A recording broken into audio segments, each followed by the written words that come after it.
Hello, Kateki! Ayan, welcome back again sa aking Liz Tech channel. So, we're back again for another video, guys. And for today's video is mag-unbox tayo ng pinakabagong phone na naman ng Honor. Yes, they released another phone ngayong taon. At eto nga ang pinakabagong Honor 200 series nila. So, this video, guys, I am going to unbox etong pinakabago nilang Honor 200 Pro. So, alam naman natin, no, last year nag-release sila ng Honor 100 series at nakita nyo naman yung mga performance noon for sure.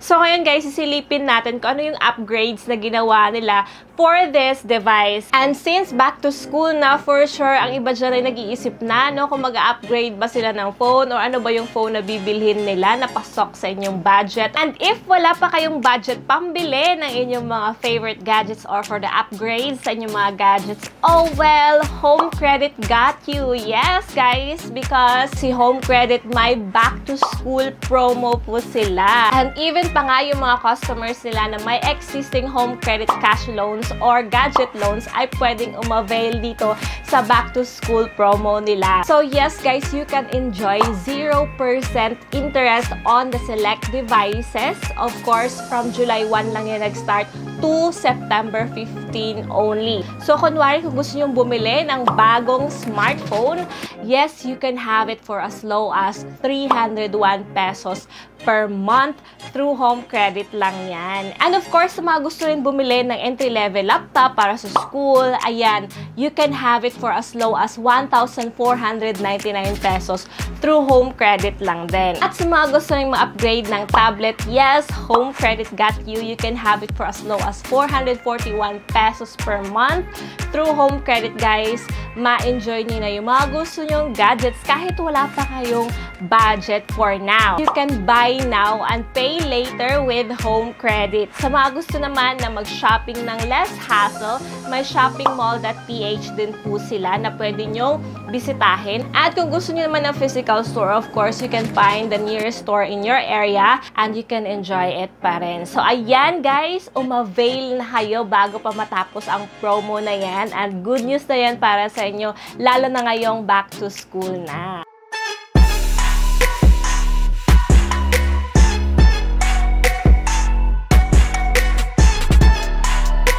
Ayun na guys, ito na yung box ng Honor 200 Pro at simple lang talaga yung box niya. So kung makikita nyo dyan, ayan, as we open, bubungad agad ang kanyang mini box. It's a mini box guys.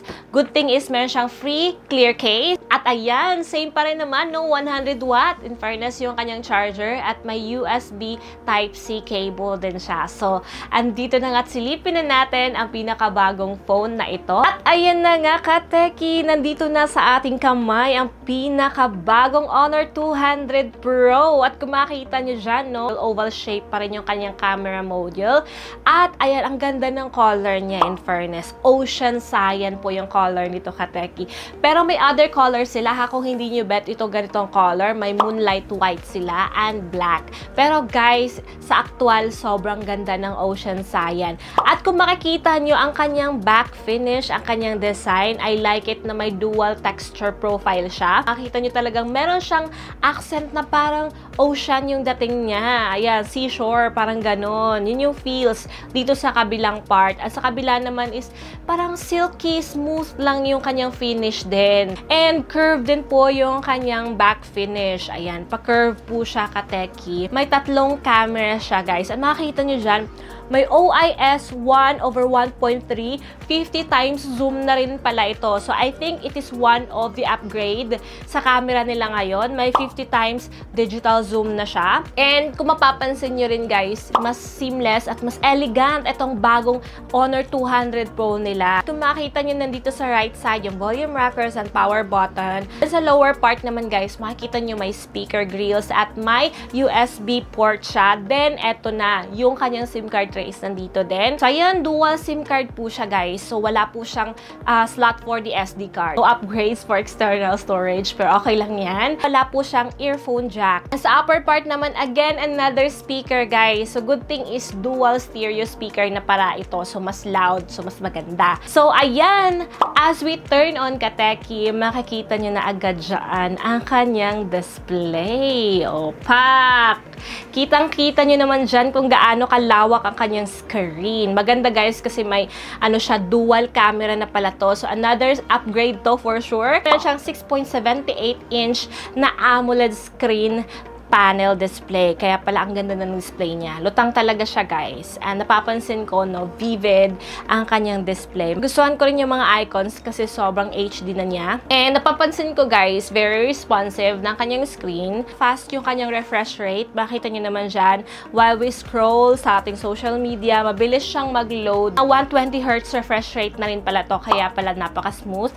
Then, yung resolution niya, kateki, meron siyang 2700s by 122400s. And 4000 nits peak brightness na rin po pala ito. And of course, ay kinaganda rin ito is yung screen niya, may PWM dimming na rin siya. So, maganda kasi eye safe din po ito. So, ayan, now sisilipin na natin guys yung processor nito para makita natin agad dyan. Snapdragon 86 Gen 3 mobile platform na rin pala ito. So, latest na, another upgrade din ito compare sa dati nilang Honor 100 Pro. At yung kanya namang GPU guys, Adreno 735 na rin. So, ayan, silipin natin more ang other parts of it. So, makita nyo dyan guys, meron siyang 512GB storage. Ayan, malaki-laking storage na ito, kateki. Then, 12GB RAM. So, malaking RAM na rin. Ayan, sa charger niya, guys, at sa battery, 5,200 mAh battery na po siya. Yes, kung 5,000 lang yung Honor 100 Pro, ito 5,200. So, may upgrade na 200 na rin. At supported na rin ng 100 watts supercharge. At ito pa, may 66 watt wireless charging na rin ito na supported. And reverse charging support na rin. Now guys, sisilipin naman natin yung kanyang camera kasi isa to sa pinaka-biggest upgrade nila. Kasi sabi nga nila, AI portrait master daw nila ito. Kaya titingnan natin. So there guys, ang front cam, explore natin. Meron siyang 50MP na portrait selfie camera. And to be honest with you, sobrang linaw po ng front camera niya. And marami po siyang mga features na pwede nyo ring i-explore. At ayan guys, actually nagustuhan ko siya na meron siyang simultaneous video recording. So, makapag-video kayo ng, you know, back and front na hindi na kailangan i-cut yung video. So, maganda. Ayun, magbibigay ako ng full review nito sa aking TikTok account. Kaya dapat naka-follow kayo sa aking TikTok, guys. Kasi test ko talaga to lahat. Yung camera, yung gaming, yung battery. Kaya, ayan, make sure na naka-follow kayo doon. So, ayan, guys. Nakita nyo na yung front camera performance niya and sobrang ganda, wide, tas clear. Now, sa rear camera naman niya.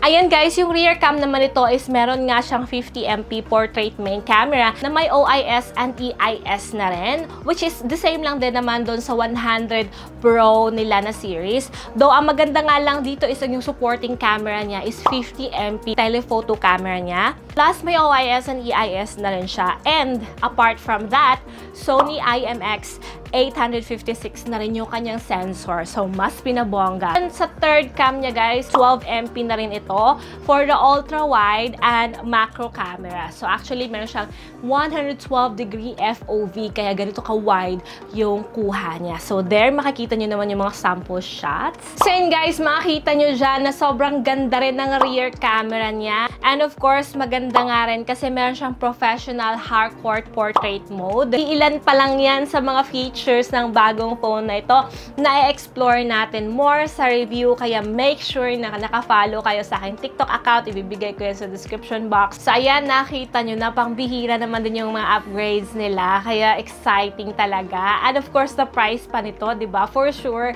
affordable lang din ito. So, abangan nyo yan kasi ilo-launch nila to July 17 sa kanilang Facebook account. So, panoorin nyo rin yun para malaman din natin sabay-sabay yung presyo nito. Ayun lang mga kateki sa ating unboxing. And in fairness naman, nakikita ko naman agad yung mga upgrades nila. No? Ayan, sa mga balak mag-upgrade, home credit is the key, kateki. Binigay ko na sa inyo yung information kanina. So, ayan, ibibigay ko naman lahat ng link sa description box. So, visit nyo lang.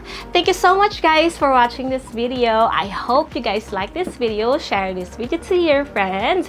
And subscribe to my YouTube channel. See you again, katekis, till my next video.